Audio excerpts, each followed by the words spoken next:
Greetings, this is August 9th at 6 p.m. And before we get into it, I just want to say sometimes it takes me a little while to get the post up. So you're going to get more relevant data if you go directly to the satellite links yourself or to the TNRD or BC Wildfire. I capture the data, capture the screens, then I wait for the page refreshes so I can get the different hotspots.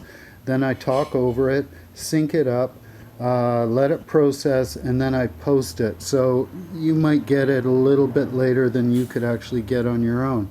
And this is the information that I'm receiving on this Android screen. Now I just wanted to show you something really interesting. Here we have northwest winds at 4 kilometers an hour, and if we pop over to the other side of that hill between Clinton and Dead Man River, it's flowing east-northeast at 5 kilometers an hour. So the wind is coming over top of the hill and then splitting and going either side. So here is the fire perimeter as of 5:38 p.m. Pacific Standard Time. So there again, these areas of intensity now with the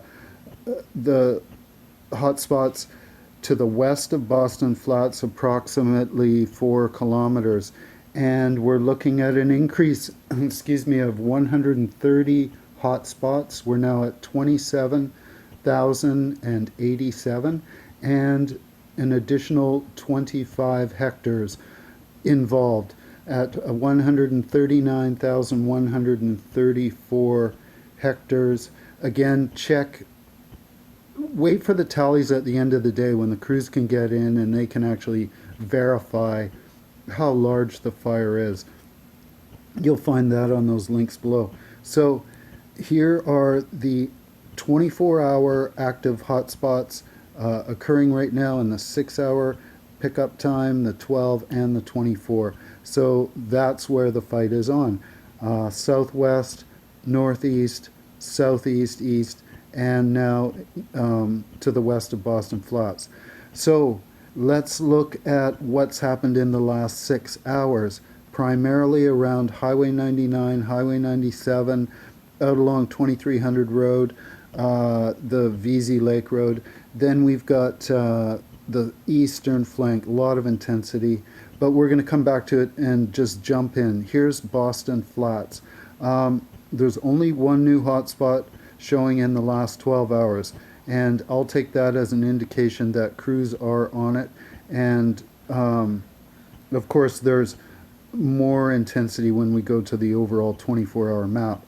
Is what the area looks like from Google Earth, kind of on an angle, so we get a view of the terrain.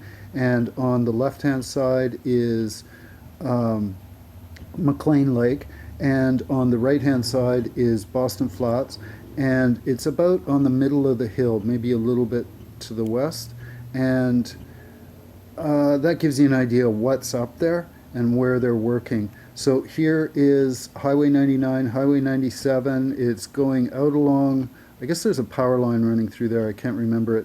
And there's the VZ Lake Road, and it's 2300 Road, and then it goes north to 4800 Road, and then to the Maiden Creek. And there's kind of what the area looks like. It's very hilly, there's some drop-offs, rough terrain, you got VZ Lake in there, and then you've got the valley where the highway goes through up to Clinton. And we can take a look at that area right now.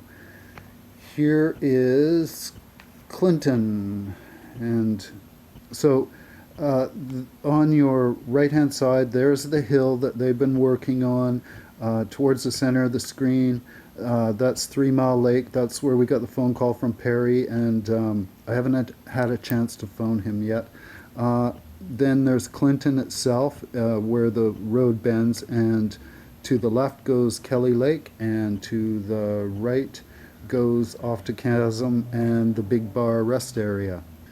Okay, now we're going to jump and go way east towards Young Lake, in between Loon Lake and Young Lake, and the upper Loon Lake area where it's dotted with lakes and ponds and bulrushes, and to the south we see the Hudson Bay Lakes, to the north we see the Bonaparte Valley, and this is the activity for the last 12 hours. I don't know if I see patterning in that. I see the intensity. We're going to roll over to a map of the area in 3 dimensions from Google, and there's that lake area kind of on the top of the knoll that wants to flow down into the Dead Man Canyon. And so they're up high. It's probably got some little hills and gulches and stuff in there, and it's been giving them a hard time. Now we're going to jump over to the east flank adjacent to Dead Man River and take a look at that terrain, and you can see there's those same areas of intensity that also are on the south to the Cache Creek Hills. Here is what it looks like in 3 dimensions, and you can see how rugged it is. It's probably quite brutal if you're on the right hand side digging handguard, and I'll make an assumption that they're switching them off pretty fast in different rotations.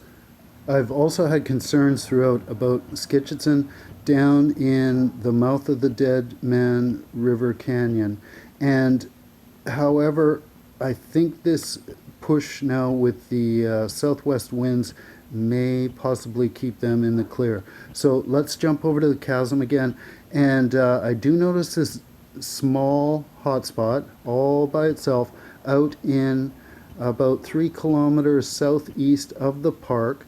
As we've seen on the Big Bar Cam, there are people monitoring that, and of course they get the good infrared.